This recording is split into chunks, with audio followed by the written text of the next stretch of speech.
युद्धामुळे जी परिस्थिती निर्माण झाली आहे त्याच्यामुळे भारतीय अर्थव्यवस्था संकटात सापडू लागलेली आहे। त्यामुळे भारतीय जनतेनं पुढील 1 वर्षासाठी सोनं खरेदी करू नये, इंधन जपून वापरावं, पेट्रोल डिझेल जपून वापरावं, सार्वजनिक वाहतूक व्यवस्थेचा वापर करावा, कर्ज काढून घेतलेल्या गाड्या जरी असतील तरी त्या गॅरेजमध्येच ठेवाव्यात, वर्क फ्रॉम होम करावं, शेतकऱ्यांनी खतं सुद्धा जपून वापरावी आणि आपण आपल्या स्वयंपाकामध्ये जे खाद्यतेल वापरतो ते सुद्धा भारतीय जनतेनं जपून वापरावं, अशा प्रकारचं आवाहन देशाचे पंतप्रधान नरेंद्र मोदी साहेबांनी केलेलं आहे।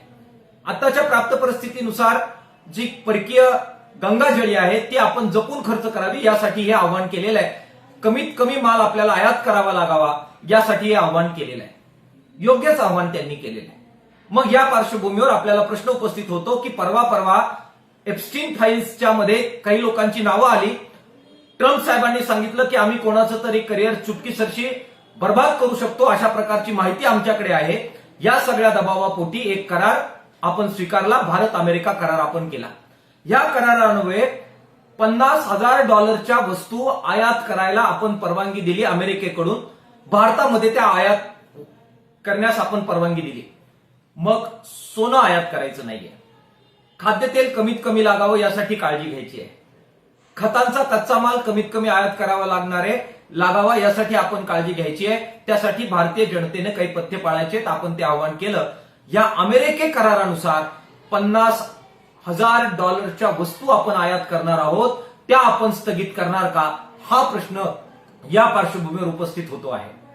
दुसऱ्या बाजूला अमेरिकेच्या वेगवेगळा शेतीमाल आयात करण्याची खुली परवानगी आपण दिली आणि त्यासाठी जो टेरिफ 36.8% होता, काही गोष्टींसाठी तो 64.3% होता, विशेष दर्जा दिलेल्या देशांसाठी सुद्धा तो 16% होता, तो आपण अमेरिकेसाठी 0% आणला।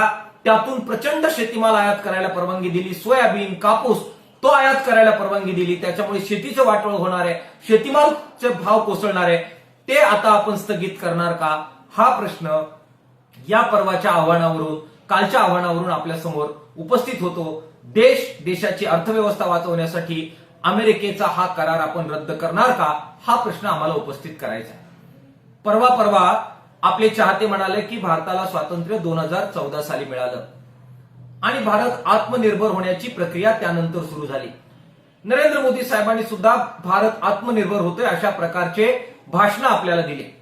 या आत्मनिर्भरतेचं काय झालं हे सुद्धा या पार्श्वभूमीवर आपल्याला तपासून पाहावं लागतं आहे। खाद्यतेलाची आपली जी आयात आहे ती तब्बल 60% आहे। देशवासियांची खाद्यतेलाची जी गरज आहे 250 लाख टन, त्यापैकी तब्बल 150 लाख टन तेल आपण आयात करतो। आपण आत्मनिर्भर झालेलो आहोत असं एकीकडे सांगायचं आणि खाद्यतेलाबद्दल तुमच्या ताटात ते तेल तुम्ही वाढून घेता किंवा स्वयंपाकात टाकता, त्यापैकी 150 लाख टन तेल आपल्याला आयात करावं लागतंय, हे सुद्धा दुसऱ्या बाजूला मान्य करायचं। हे भारतीय अर्थव्यवस्थेचं खरं चित्र आहे। भारतीय शेतकऱ्यांना आधारभाव दिला असता, चांगली बियाणं दिली असती, खाद्यतेल निर्माण व्हावं यासाठी तेल बिया निर्मितीला प्रोत्साहन योग्यरित्या दिलं असतं तर ही आत्मनिर्भरता आपल्याला साध्य करता आली असती। ती आपल्याला करता आलेली नाही।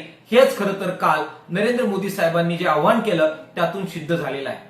आपण प्रश्न विचारूया, निर्भयपणानं प्रश्न विचारूया की आत्मनिर्भरतेचं काय झालं। आपण प्रश्न विचारूया की लोकांनी पथ्य पाळावेत ते बरोबरच आहे, सरकार पथ्य पाळून अमेरिकेबरोबरचा करार रद्द करणार आहे का?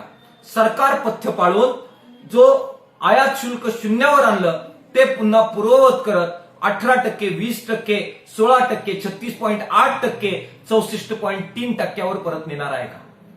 त्यांनी जे करायला पाहिजे ते करणार नाही आहेत। त्यांना जे पथ्य पाळायचे ते पाळणार नाही आहेत, कारण त्यांचं घोंगडं अमेरिकेच्या खुर्चीखाली अडकून पडलेलं आहे। काहीतरी असं आहे त्याच्यामुळे अमेरिकेचा करार त्यांना मान्य करावा लागणार आहे, त्याबाबत ते बोलणार नाही आहोत। आपल्याला मात्र उपदेश करणार आहेत, जनतेला उपदेश करणार आहेत। हेच भारतीय राजकारणाचं कटू सत्य आहे। हे सत्य कशा प्रकारे विश्लेषित करायचं याचा विचार भारतीय जनतेने केला पाहिजे। आपण तो करूया। धन्यवाद। इन्क्लाब जिंदाबाद।